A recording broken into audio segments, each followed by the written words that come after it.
Estimados seguidores de Cocodrilos del Mundo, bienvenidos de nuevo a nuestro canal de YouTube de Río Verde, en el cual seguimos conversando sobre temas de cocodrilos alrededor del planeta. En esta oportunidad es un tema bastante interesante porque vamos a hablar sobre fósiles de cocodrilos. Encontramos, gracias a Diego Bilbao, a Rodolfo Salas Gismondi, que es un paleontólogo, PhD, trabaja en Perú, o él vive en Perú, y tiene una amplia experiencia descubriendo fósiles de cocodrilos, principalmente en Sudamérica, ha hecho algo en Centroamérica, en el Caribe y en Venezuela. Él nos va a explicar un poco en qué consiste todo el trabajo que él ha venido realizando durante los últimos años y cuál es la importancia que tiene en la evolución y entender por qué los cocodrilos se encuentran en el planeta y qué tan diferentes pueden ser de los que habitaron en la época de los dinosaurios.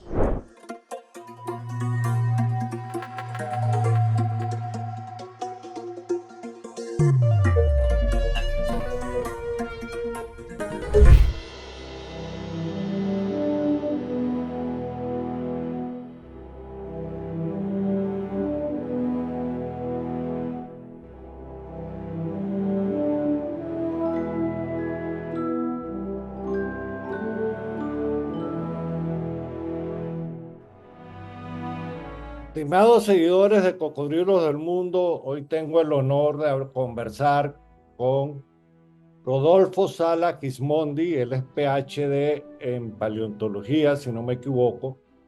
Trabaja en la Facultad de Ciencias y Filosofía en el Centro de Investigación para el Desarrollo Integral Sostenible en la Universidad Peruana Cayetano Heredia. También es el encargado del Departamento de Paleontología de Vertebrados en el Museo de Historia Natural en Perú. Y además de eso, es investigador asociado de la División de Paleontología en el American Museum of Natural History en Nueva York. Y revisando, también es explorador de National Geographic, o sea, un amplio currículum peruano de nacimiento. Y Rodolfo está involucrado en un tema interesantísimo, que es lo que vamos a tocar ahí, que son los fósiles de cocodrilo, principalmente en Latinoamérica, porque él además es autor del descubrimiento, no, o sea, no es el autor, es el responsable del descubrimiento de varios fósiles y por supuesto el autor de los reportes científicos. Bienvenido, Rodolfo, a Cocodrilo del Mundo. Gracias por aceptar la invitación. Entonces, después de esta presentación, Rodolfo, quiero que nos cuentes un poco el tema de la paleontología asociado a cocodrilos. ¿Por qué de alguna manera te apasiona y para qué sirve esto? Porque probablemente nuestra audiencia no lo entienda. Sí, bueno, muchas gracias Álvaro por la invitación, gracias a Diego también. Estoy feliz de estar en este programa. La verdad es que siempre tratar de difundir un poco el conocimiento de la paleontología es importante porque es una ciencia que a veces se considera que no tiene una utilidad en el mundo moderno y eso es totalmente falso, ¿no? Hay mucho conocimiento del pasado que nos puede servir para ver qué puede pasar incluso en el futuro. Son modelos de lo que ha pasado, de lo que ya ha sucedido en situaciones de cambio climático, de calentamiento global. Entonces hay mucho que aprender de la paleontología. En relación a mi especialidad, son los cocodrilos fósiles, sí, y lo que más me interesa a mí es entender su evolución, cómo han cambiado a través del tiempo, qué nichos ecológicos han cubierto, en qué lugares habitaron y cómo se han ido diversificando a través del tiempo. ¿Por qué ahora solo quedan 26 especies de cocodrilos, por ejemplo?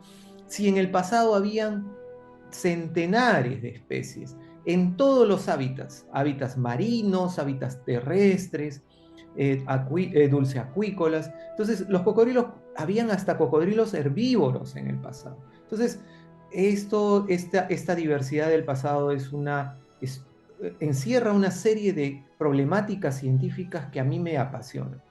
Estos animales además siempre me gustaron porque se parecían mucho a los dinosaurios. A mí me fascinaban los dinosaurios de niño, pero en el Perú, el país donde nací, no hay tantos fósiles de dinosaurios. Entonces, para mí los cocodrilos permiten cubrir ese sueño que siempre tuve de estudiar animales depredadores, con depredadores terrestres, acuáticos, marinos, etcétera, ¿no? Entonces, además, los cocodrilos son muy importantes para reconstruir los ambientes y el clima.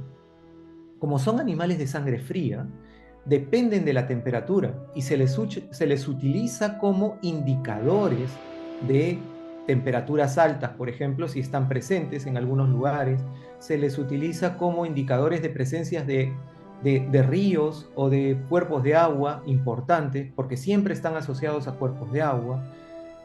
Se puede distinguir, por ejemplo, si se trata de cocodrilos marinos o no marinos, con algunas características que presentan. Entonces, son muy utilizados para poder reconstruir los ambientes del pasado. Y estos ambientes del pasado nos ayudan a entender también cómo se ha formado la diversidad actual, ¿no? Ese es un punto clave para mí, ¿no? En el mundo de cocodrilos, Perú es uno de los países con mayor diversidad, no solamente mundial, sino además en todo lo que sería Suramérica. ¿Qué diferencias has encontrado entre los fósiles de la zona costera y qué has encontrado con los fósiles de la zona amazónica, por ejemplo? Sí, hay diferencias significativas que están relacionadas con el hábitat. Entonces, en la zona costera los cocodrilos eran marinos y estos cocodrilos marinos son exclusivamente de rostro largo y delgado y pertenecen al grupo de los gaviales. No existen otro tipo de cocodrilos marinos en la costa peruana, o no existieron en el pasado, mejor dicho. Y todos los cocodrilos marinos del mundo son de rostro largo y delgado. En cambio, en la Amazonía, los ambientes son mucho más diversos, ¿no? En el pasado también lo fueron, y los cocodrilos tienen rostros anchos, cortos, anchos y largos, delgados y largos, de todo tipo.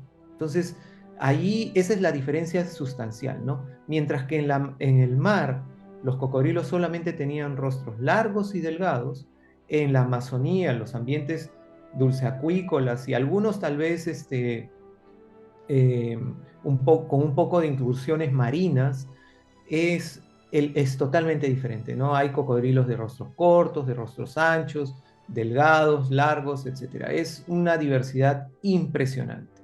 En realidad, todo Sudamérica estaba habitado desde, bueno, tenemos registros desde el Eoceno en la costa peruana de gaviales marinos. Desde el Eoceno, o sea, más o menos unos 30 y tantos millones de años, este es un registro que aún no está publicado, que lo estoy trabajando ahora. Desde 36 millones de años aproximadamente habían gaviales marinos en la costa peruana. Y en todo el continente se diversificaron mucho los gaviales. Durante el Mioceno tenemos varias especies en Colombia, en Venezuela, en Perú y en Brasil que pertenecen al género Gryposuchus, con formas gigantescas. ¿Ah? Entre los cocodrilos más grandes del mundo que hayan existido están algunas especies que viven en Venezuela, que vivieron en Venezuela de Gryposuchus. En Perú también hay un Gryposuchus pues, más pequeño, son gaviales que viven principalmente en ambientes de agua dulce, ya sea en ríos, en lagos o en pantanos de la región tropical de Sudamérica. En la costa peruana habían gaviales también, pero estos eran de otros grupos, ¿no? Por ejemplo, tienes el género Piscogavialis o el que describí en 2022, el Sacacosuchus, o en Venezuela, Actiogavialis caribesi, que describí en 2019. Entonces hay muchas especies de diferentes tamaños además. Cuando tú ves los rostros de estos gaviales, todos son largos y delgados, pero hay modificaciones específicas que tal vez están relacionadas con ecologías más precisas, ¿no? La forma de los ojos de estos cocodrilos también cambian mucho. ya que tocas el tema de este espécimen que describiste para el caso venezolano, ¿es el mismo que consiguieron en Colombia y se ha encontrado algún otro fósil en la cuenca del Mar Caribe?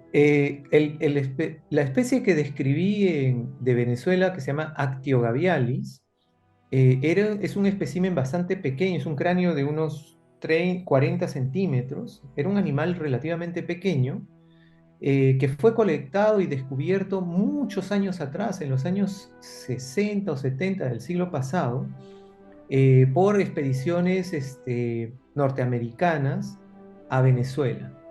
El espécimen está en el Museo Nacional, ahí fue donde lo vi, y entonces dije, no, esta es una cosa nueva y muy interesante, porque no hay otro registro en Sudamérica de ese tipo de gaviales.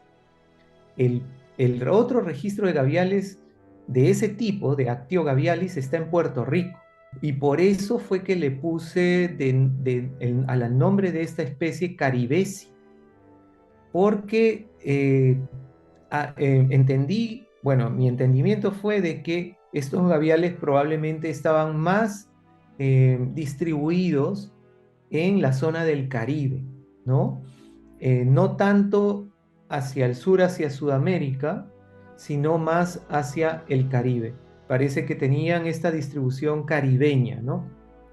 Y bueno, como te digo, es un cocodrilo pequeño, probablemente asociado a ambientes marinos también. Eso no está tan claro porque en la zona de Venezuela de donde procede, que es el yacimiento conocido como Urumaco, Ujú. hay ambientes muy distintos, ¿no?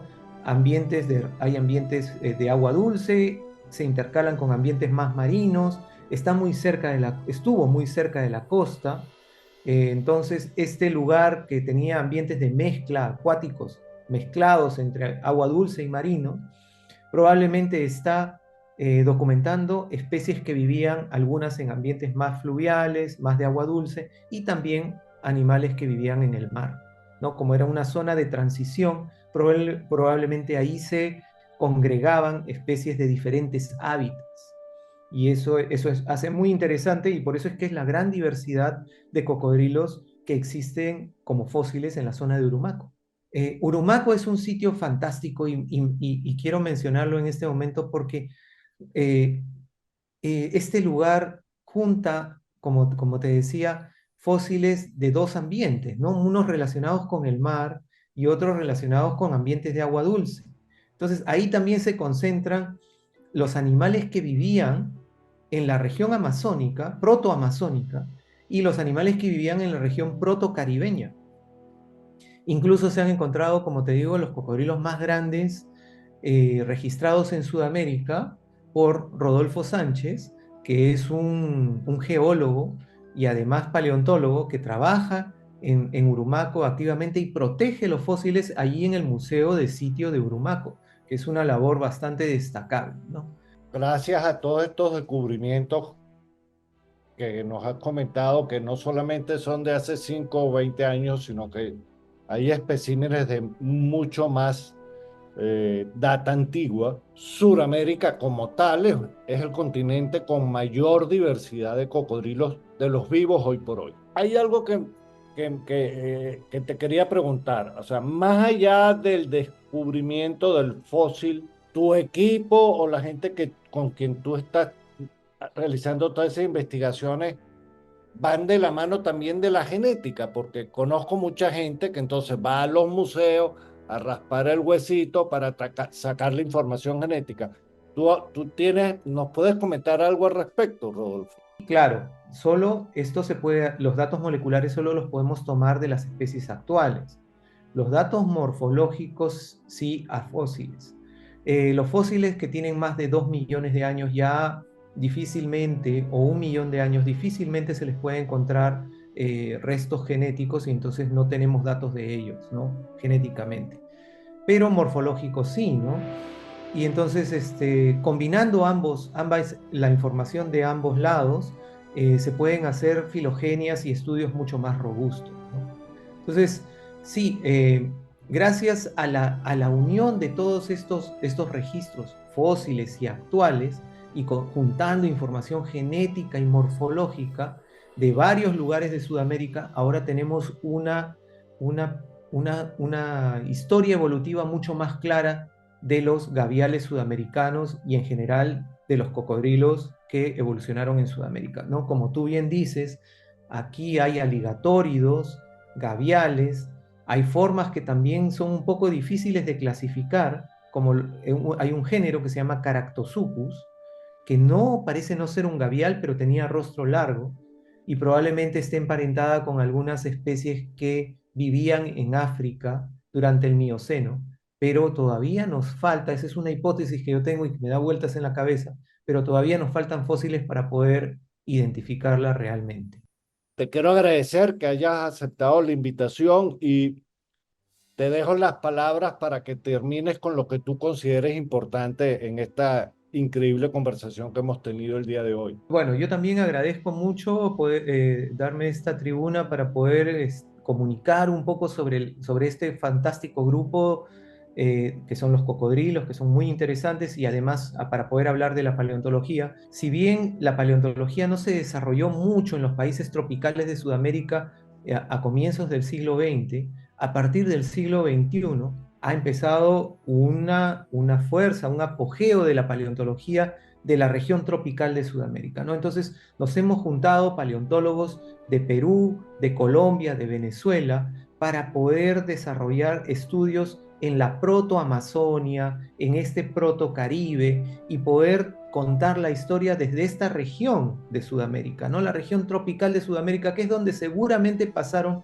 los eventos más importantes de diversificación en el continente, con los nuevos descubrimientos en las zonas tropicales donde se pensaba que no habían fósiles, porque como todo o mucho está cubierto de vegetación, difícilmente se pueden encontrar fósiles. Sin embargo, estamos probando que no, que todo lo contrario. Hay un registro importantísimo en Venezuela, en Colombia, en Perú, que ahora está ayudando a entender cómo se produjo la diversidad amazónica que tanto nos llena de orgullo, ¿no? Y que debemos proteger y conservar.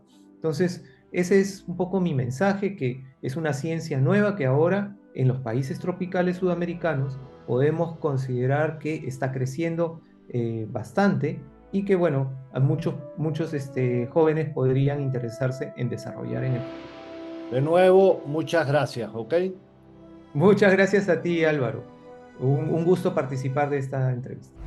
Como pudieron ver, estimados seguidores de Cocodrilos del Mundo, fue una conversación realmente muy educativa, muy excelente. Y lo interesante de todo este tema es que, como él nos comentó, los fósiles que ha encontrado en Perú, en la Amazonía peruana, son de hocico alargado y fino, o sea, los que gaviales. Y si uno se remonta a la época de los dinosaurios, donde existía la gran Pangea, los continentes no se habían separado y después vino todo ese proceso. Los gaviales solamente se consiguen en el sureste asiático, pero que se descubran estos ejemplares antiguos en Sudamérica es sumamente interesante. Entonces, ¿cómo era la cuestión? Y es lo que él nos estuvo contando para entender la evolución de los cocodrilos en el tiempo.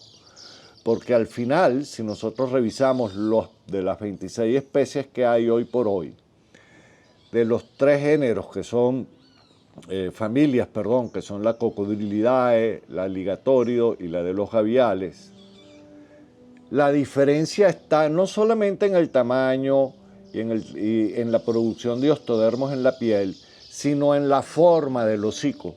Entonces este tema realmente da mucho que hablar, genera mucha investigación y espero que ustedes lo hayan disfrutado enormemente, tanto como yo, y hayamos aprendido sobre la importancia de la paleontología para comprender y entender la evolución de las diferentes especies de animales o peces en el planeta. Se despide Álvaro Velasco. Aquellos nuevos suscriptores, por favor, suscríbanse, valga la redundancia, denle a la campanita para que reciban la información de los nuevos episodios que estamos proyectando en la plataforma YouTube por el canal de Río Verde.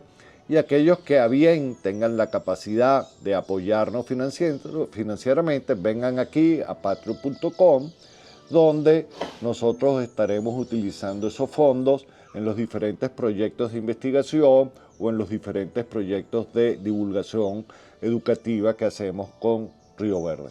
Álvaro Velasco, hasta una nueva oportunidad.